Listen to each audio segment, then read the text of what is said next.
మాటలకు అందని సందర్భం ఆ ఇద్దరం కనుక కోటన్న ఆత్మకు శాంతి చేకూరాలి, ఆ కోటన్న కుటుంబానికి ఆత్మశాంతి కలగాలి. ఆ కోటన్న నేను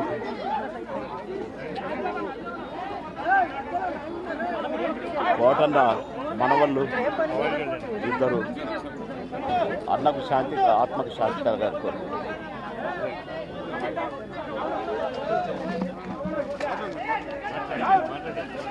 అన్నయ్య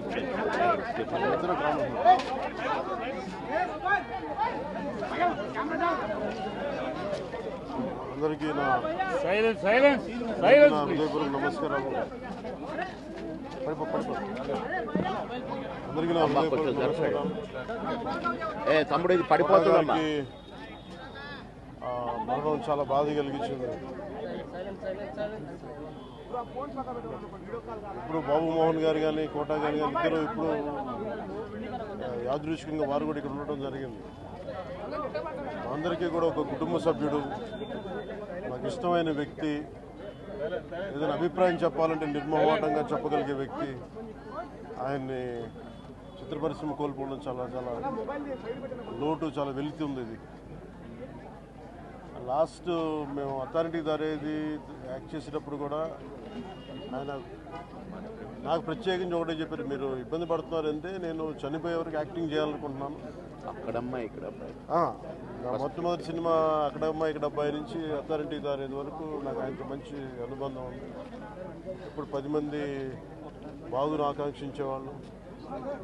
ఆయన ప్రత్యేకించి నేను అడిగాను, మీరు ఇంత ఈ వయసులో ఇబ్బంది పడలేదు. లేదు, నా కష్టాలను అధిగమించడానికి నాకు నటనే నాకు మరుపుది, నాకు చాలా ఇదిగా చెప్పారు. నాకు బాగా కదిలించేసింది. నాకు అలాంటి వ్యక్తి ఎంతమంది పరిణి చెందిన నటులు ఉన్నా కానీ ఆయన విశిష్టమైన శైలి, గొప్ప నటులు. ముఖ్యంగా బాబు మోహన్ గారు ఆయన కాంబినేషన్ మటుకు మేమందరం విపరీతంగా ఎంజాయ్ చేసేవాళ్ళం. అలాంటి వ్యక్తి ఈ రోజున మేము కోల్పోవడం నిజంగా చాలా బాధ కలిగించింది. మనస్ఫూర్తిగా వారి కుటుంబ సభ్యులకి మనస్ఫూర్తిగా నా సానుభూతిని తెలియజేస్తూ వారి ఆత్మకి శాంతి చేకూరాలని మనస్ఫూర్తిగా ఆకాంక్షిస్తూ, మనస్ఫూర్తిగా ప్రార్థిస్తూ.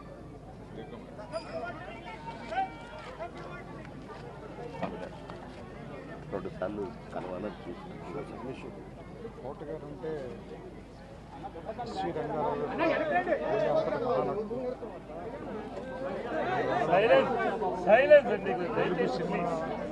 క్యారెక్టర్ నటులు చరిత్ర ముగిసిపోయింది నేను భావిస్తున్నాను. నాకు ఫాదర్ ఫిగర్. అంత గొప్ప నటుడిని కెమెరా వెనకాల నుంచి చూసే అదృష్టం చాలాసార్లు ఆయనతో పనిచేసే అవకాశం దొరికింది.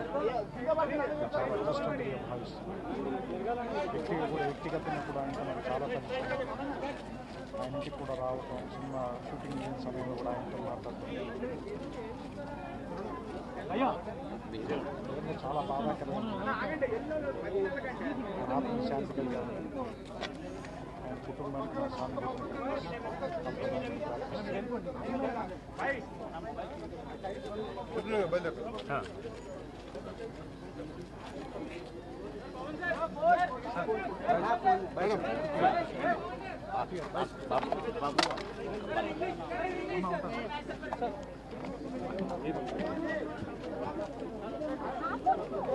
అయ్యో